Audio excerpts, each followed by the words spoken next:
Não preciso nem dizer da alegria nem da raiva de estar aqui novamente, né? E lembrar que vir aqui a primeira vez para conversarmos foi por conta de uma, entre aspas, confusão que eu mesma fiz.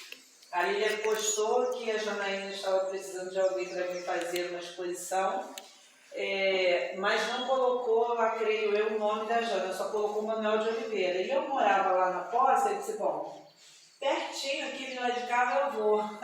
Aí me comprometi, depois que eu me comprometi, ele disse, Jane, Manuel de Oliveira não é na Poça, é lá em Marechal Araújo. É longe da Poça, mas vamos lá. Enfim, e aí a gente teve a alegria de vir aqui conversar um pouco, né, sobre a doutrina espírita. E aí foi aquele fatídico dia que hoje, olhando daqui, deve ter sido engraçado, né? A pessoa ali, pum, de repente vira de lado. Mas enfim, meus irmãos, foi uma alegria muito grande e logo depois o Magno me escala para voltar aqui e fazer uma exposição, né, na Semana Espírita. E eis-me aqui outra vez, a convite dessa vez da nossa irmã Jana, a qual eu agradeço muito, que é uma alegria muito grande. Desde que a gente entra, a gente já sente aquela energia boa. E na hora que nós estávamos aqui compondo a mesa, aquelas energias que vão circulando, a gente vai se arrepiando, a gente vai falando. Quando eu li aquela frase ali também, Valdinei, eu fiquei apaixonada, né? Então, eu quero dizer que eu vou guardar aqui com uma inspiração muito grande, né? E eu quero dizer que hoje metade do meu trabalho vai ser feito com amor, a outra metade por amor. E nós vamos conversar hoje sobre um tema que faz parte da vida de todos nós, né? Então, todos os itens que nós vamos citar dentro do Evangelho está em Mateus. Depois os irmãos podem conferir. Mas nós escolhemos um tema por intuição para falarmos sobre desafios reencarnatórios. E aí eu deixo já de cara uma pergunta para todos nós, né? Qual o maior desafio do espírito reencarnante? Quem ousa? Não, já começou. Não tem jeito, eu não sei nem porque eu vim com duas blusas de frio. Precisa nascer. Oi? Precisa nascer. Nascer? Chegar aqui, né? Chegar aqui. Agir aceitar.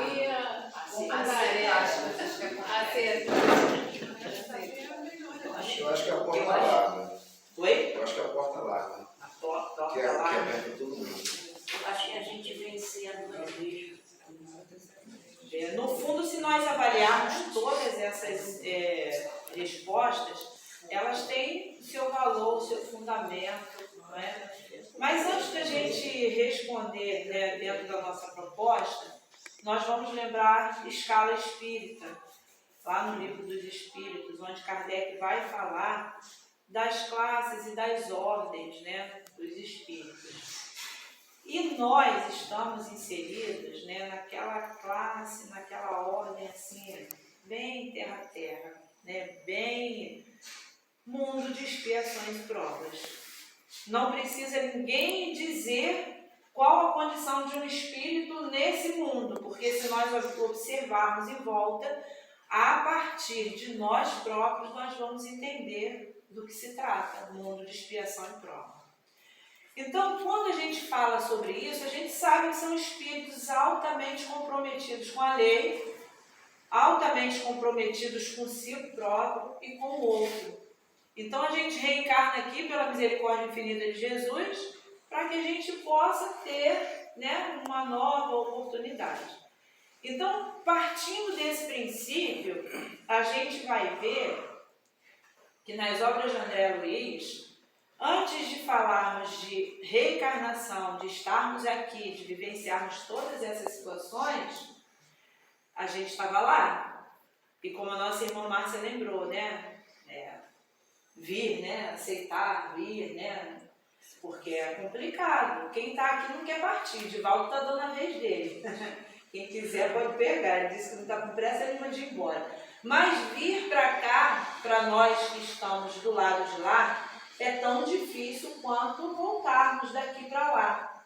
Porque lá estamos numa espécie de útero, né? Mais guardados, mais protegidos, mas, dizem os espíritos, é aqui que a gente tem que fazer a parte prática. Então, o maior desafio reencarnatório que a gente enfrenta, e eu trouxe aqui 3 exemplos, 2 dentro da doutrina espírita e 1 dentro da nossa vida cotidiana. Então, o primeiro exemplo que a gente vai dar está lá no livro Memórias de um Suicida. Por quê? A primeira grande dificuldade de nós virmos é ter alguém que nos aceite. Esse é o primeiro grande desafio reencarnatório. Porque todas essas respostas estão dentro do contexto. Mas se não tiver um espírito que nos aceite, a gente não consegue vir. Tem obras em que André Luiz fala, né, de um espírito que está aguardando a madrasta para conseguir reencarnar. Já preparou tudo, todo mundo já aceitou, mas ela não quer. E aí? E ele precisa dela para essa reencarnação. Mais do que isso, a gente vai precisar de alguém que diga, não, eu aceito receber esse espírito para que ele desenvolva aí as suas tarefas. Então, a grande problemática, o grande desafio, como citou o nosso irmão Devanil, a grande adversidade reencarnatória nossa enquanto espíritos é alguém que nos aceite. Porque vamos pensar, estando aqui no mundo de reencarnações e provas, eu já sei que a minha categoria não é de espírito angelical. Né? O Haroldo sempre fala, se tiver algum anjo na plateia, me desculpa, não quero ofendê-lo.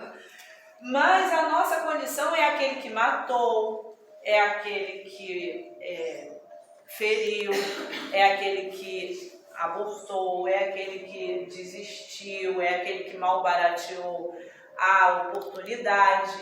Então, tudo isso vai estar lá na contabilidade para a nossa oportunidade próxima.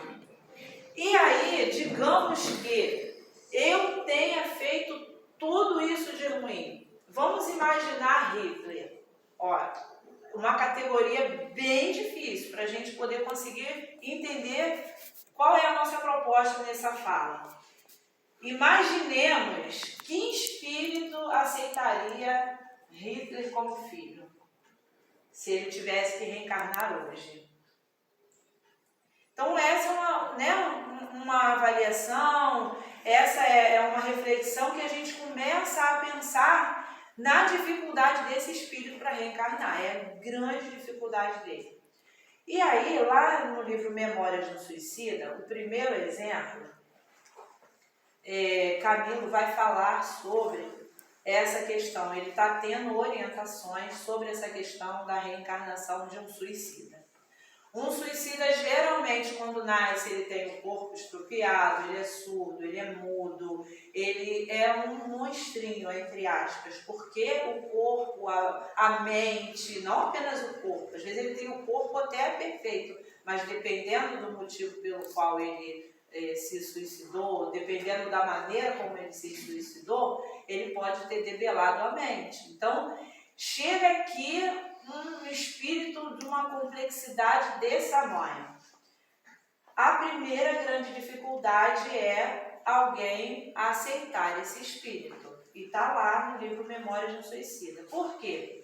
Ninguém quer ter um filho com problemas, ninguém quer ter um filho com síndrome de Down, ninguém quer ter um filho aleijado, ninguém por vontade, não. A gente muitas vezes se recebe, até aceita, aprende a amar, cuidar e leva a vida adiante. Nesse caso, lá em Memórias do Suicida, a gente vai ver que essa grande dificuldade existe porque aquele espírito que vai nascer normalmente não tem nenhuma ligação com aquele que vai recebê-lo, com aquela família. Também está lá em Memórias de um Suicida. Porque é também parte da expiação dele não nascer no seio familiar. Afinal de contas, Se eu resolvo suicidar-me, eu tenho na minha família pessoas que me amam demais. Então eu não fiz um mal só a mim. Eu fiz um grande mal às pessoas que estão dentro da minha família que me amam. É o primeiro ponto. Então eu já malbarateei, eu não dei valor a essa família tendo um ato de suicídio. Então, quando eu reencarno, obviamente eu vou habitar um lar hostil, normalmente pessoas que não têm nada a ver comigo, ou espíritos que são comprometidos comigo, que eu já fiz muito mal, inimigos perversos. Imagina o suicida que já tem toda aquela dificuldade como suicida e nascer num lar dessa forma. A vida dele é muito complicada. E por que muitas vezes o primeiro desafio dele é achar alguém que possa recebê-lo? Por conta dessas situações. Aí, esses dois espíritos, quem recebe e quem vai vir, não tem nenhum comprometimento, vamos dizer assim, na grande maioria das vezes. Mas esse que vai receber tem muito débito diante da lei. E aí está lá no livro Memória do Suicida. Espíritos reencarnados há que preferem padecer, até conseguirem zerarem os seus débitos. Eles preferem isso a receberem um espírito assim e avançarem na escala evolutiva. Então, nessas circunstâncias, o espírito suicida, junto com o seu guia espiritual, aquele que é o seu tutor, vão em busca, procura, e é uma longa jornada até que eles possam encontrar esse lar. E aí lá no Evangelho a gente vai ver que Jesus diz assim, Mateus 25:40, a todos que fizerem aqueles mais pequeninos, foi a mim que o fizeste. Então a gente vai entender que lá no Livro dos Espíritos, questão 886, os Espíritos respondem a Kardec que a caridade, segundo eu entendia Jesus, era o famoso BIP. O famoso BIP. E é impressionante que parece que foi escolhido a dedo, né? A palavra, as palavras, né? A frase, para que a gente, resumindo, ficasse BIP. BIP é uma coisa que bipa, né? Que chama a atenção, que faz sinal, benevolência para com todos, indulgência para com as imperfeições dos outros, perdão das ofensas.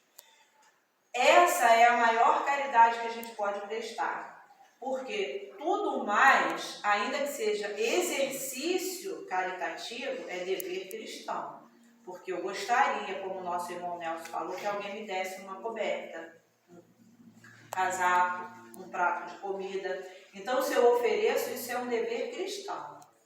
É um exercício para que a gente chegue ao BIP, a caridade como entendia Jesus. Então, quando esses irmãos aceitam de coração, mesmo sem terem ligação nenhuma com esse espírito muito sofredor como um suicida, quando eles aceitam receber esse espírito e o ajuda no seu engrandecimento, na sua dificuldade, dando amor a ele, apoio. Porque, gente, se já é ruim você sair da sua terra e ir para uma terra onde seja hostil, onde pessoas que você não conhece, né, pessoas que não tem nada a ver com o seu círculo de sentimentos, vão conviver com você como alguém faz quando precisa mudar de trabalho, né?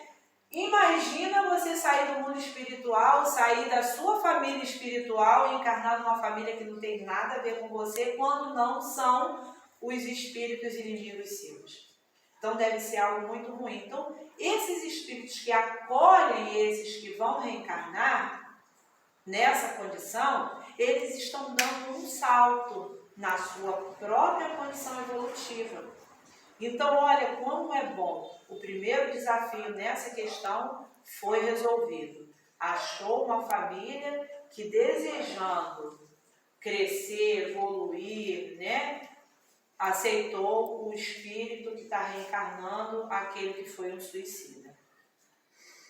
No segundo caso, a gente vai ver, numa obra de André Luiz, Segismundo, Raquel e Adelino. Esse caso vai entrar a questão do perdão. E Jesus disse que nós devemos sempre dar a outra face. Nesse caso, Adelino e Segismundo, eles tinham necessariamente, juntamente com Raquel, um comprometimento. Então, nesse caso aí, o maior desafio em que ele iria, Segismundo, enfrentar para reencarnar, seria alcançar o perdão daquele quem ele matou. E aí, o que aconteceu? Quem já leu o livro? O que aconteceu quando o Adelino começou a ter essa aproximação com o Segismundo? Ele tinha verdadeiro pavor, ele tinha pesadelos, ele achava que tinha alguém correndo atrás dele para matar ele. O que era isso?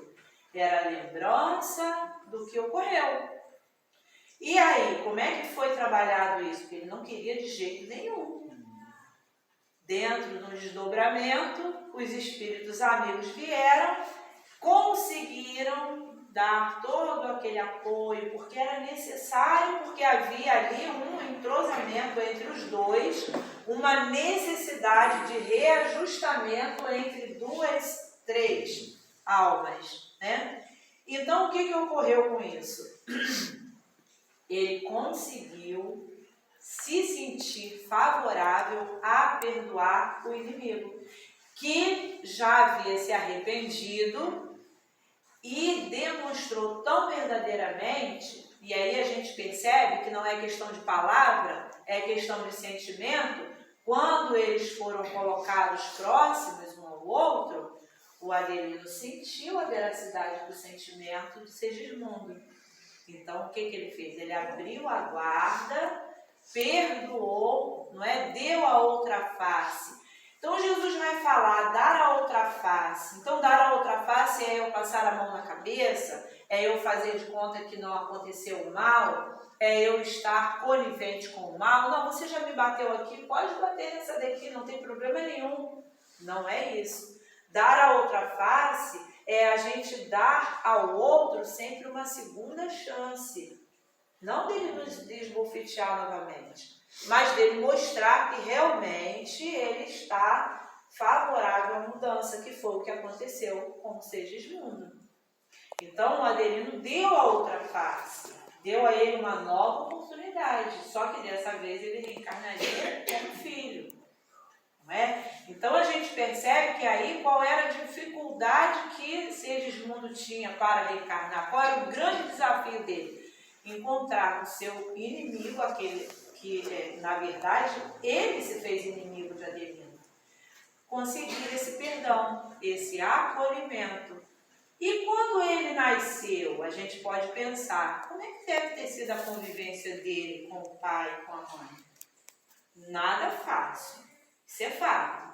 Porque o fato de nós perdoarmos, nesse caso em que o esquecimento entra em ação, nem sempre vai dizer que a gente vai conseguir conviver com o outro sem uma rusga, sem uma lembrança, porque senão nós já seríamos espíritos puros, ou pelo menos bem melhorados, como a mãe de André Luiz, não é? Que tinha um marido, que tinha duas amantes, e que no umbral, sofrendo, ela então resolve reencarnar, tê-lo novamente como esposo, e as duas amantes como filhas.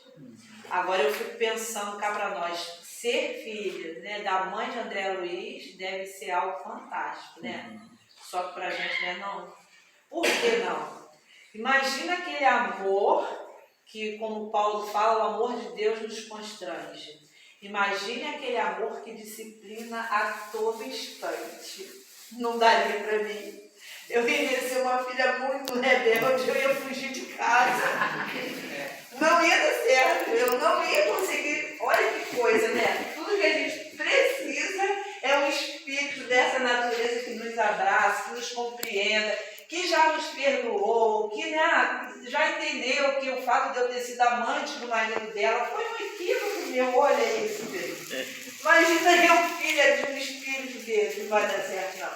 Vai ser igual o Haroldo fala, né, que se a gente já pudesse habitar o mundo dos anjos, não ia demorar muito tempo, a gente já está fazendo fofoca entre os anjos. Então é nessa categoria, ser filho de um espírito desse seria assim um top, né? Porque a gente iria aprender a lição do amor, do perdão, da disciplina, não é? E com certeza a gente daria um salto a mais. Mas é complicado ainda pra gente. E aí a gente percebe, meus irmãos, que esse grande desafio de nós reencarnarmos nessa condição de aguardarmos o perdão do outro, existe também um outro processo aí que vai complicar um pouquinho mais esse desafio da vinda, que é a consciência pesada. Porque vamos perceber que o Adelino perdoou, recebeu, mas o Segismundo sabia o que ele tinha feito. E eu costumo dizer, né, desde que eu comecei a estudar doutrina espírita, esse negócio de esquecimento do passado, aquilo ficava martelando na minha cabeça. E eu sempre achei que a gente não esquece o passado. Na verdade, o que acontece é que a gente não se lembra dos fatos. Mas quer ver uma coisa? Por exemplo, eu não tive filhos, nem biológicos, nem adotivos. Por que será, gente? Eu estou no mundo de expiações e provas. Será que foi porque eu fui uma boa mãe? Aí Deus falou, não. Então, como mérito, você foi uma excelente mãe, eu não vou te dar filhos nessa. Aí eles dão muito. Pois é. Essa aí serve para ajudar. Vai questionando isso ali. Enfim, a gente começa a perceber que o que os espíritos nos falam é verdade, né? A gente sabe sim, analisando, como diz Emmanuel, a dor que nos fere, a gente sabe qual foi a razão dela, a origem, não é? Então, se eu calcei um sapato que me fez bolha, toda vez que eu olhar para ele, eu vou dizer, peraí, ele vai me machucar de novo. Ou pelo menos toda vez que eu calçar um outro que me fizer bolha, eu vou lembrar daquele que me fez. Então a gente não vai lembrar dos fatos, e isso é bom, porque já pensou se Segismundo lembrasse que teria tirado a vida do Adelino? Ele não ia conseguir. Porém, mesmo sem se lembrar, a consciência dele ia ficar ali, ó, martelando. Ele ia se sentir tão devedor que de duas umas a gente pode, o bom da doutrina é isso, que dá a gente liberdade, né, para pensar, para raciocinar. Ele poderia, naquele caso, se doar muito a ponto de fazer valer o perdão que ele está recebendo, como ele poderia se sentir tão constrangido que poderia abandonar a missão, aqui já reencarnado. Falando em abandonar a missão, a gente volta para a questão terceira, né? Eu disse que daria 3 exemplos dos desafios, 2 já demos, um do Memória de um Suicida, o outro dessa obra de André Luiz, e o terceiro exemplo que a gente pode dar, nesse caso, em se referindo à questão da consciência pesada, é como os espíritos nos falam que a gente pode abortar a missão. Está tudo preparado para o espírito reencarnar, de repente, a mãezinha aborta naturalmente. E foi um aborto espontâneo. Aí a mãezinha sofre, né? Preparou um enxoval, fez toda aquela situação, o pai também, os familiares que estavam aguardando. E claro, a gente vai voltar lá e lembrar que Jesus disse que a cada um seria dado segundo as suas obras. Nesse caso, dizem os espíritos, é muita prova também para os pais, que perdem essa oportunidade da gestação. Então a gente vai percebendo que em tudo há grandeza divina. Não há ninguém que esteja passando por uma dor que não lhe pertença. Então, se em algum momento um pai, uma mãe teve uma situação como essa, de muita dor e muito sofrimento porque teve um filho no aborto espontâneo, ainda que tenha sido pela fraqueza e covardia, que é o termo que os espíritos usam, covardia, do espírito reencarnante, esses pais também precisavam passar por aquela situação. Não tem jeito, gente. Eles não estão passando por ali, coitados. Mas foi o espírito que não quis vir de cima. Por que será que estava ligado a eles? Né? Então, a proposta, a ideia é que o espírito reencarne. Mas se ele fraqueja, óbvio que há as probabilidades. Por quê? A lei de Deus não é igual a essas ligações automáticas que chega a dar raiva, né? Diz que um para falar com o setor financeiro, diz que 2 para o setor jurídico, diz que 3 se você não quer falar com nenhum dos 3. Aí você vai digitando e cada vez que você digita, mais um. Você digita e você não consegue falar com ninguém, né? É tudo dentro daquela programação que não foge. A lei de Deus não é dessa forma. A lei de Deus, ela vai, né, maleavelmente nos dando oportunidades. Então você vê que poderia acontecer de o espírito não abortar.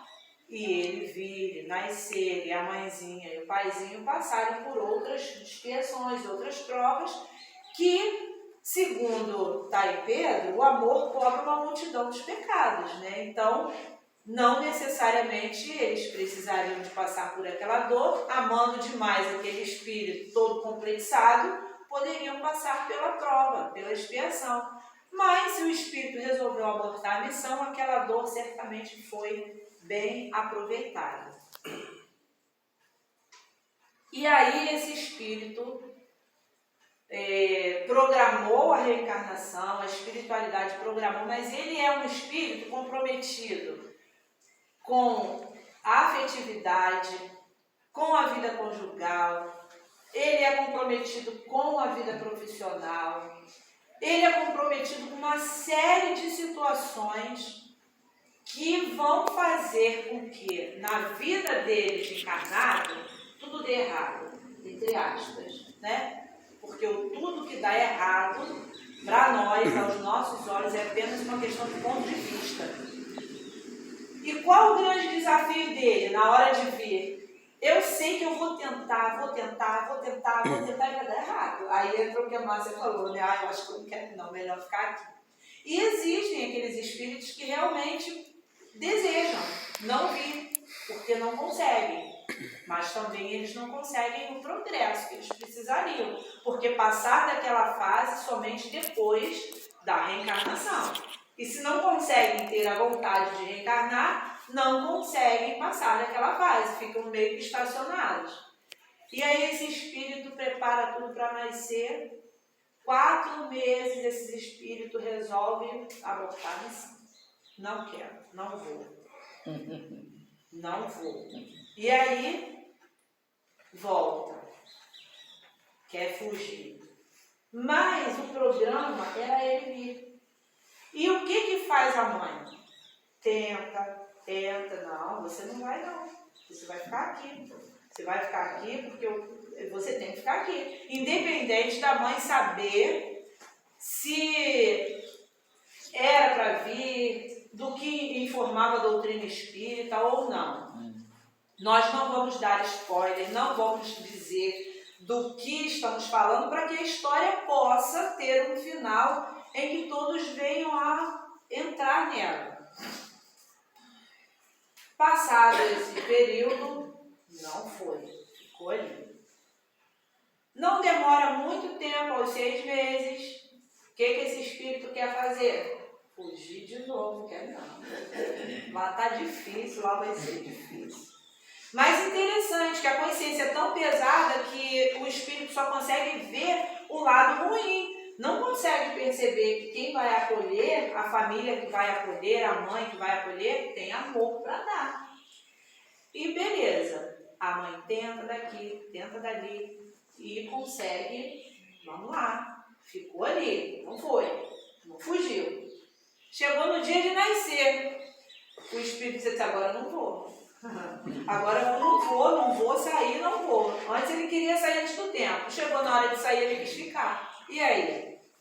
Quase mata a mãe e quase mata a si próprio. Ia ser, né? Aí ia ser pior que se tivesse abortado desde o início.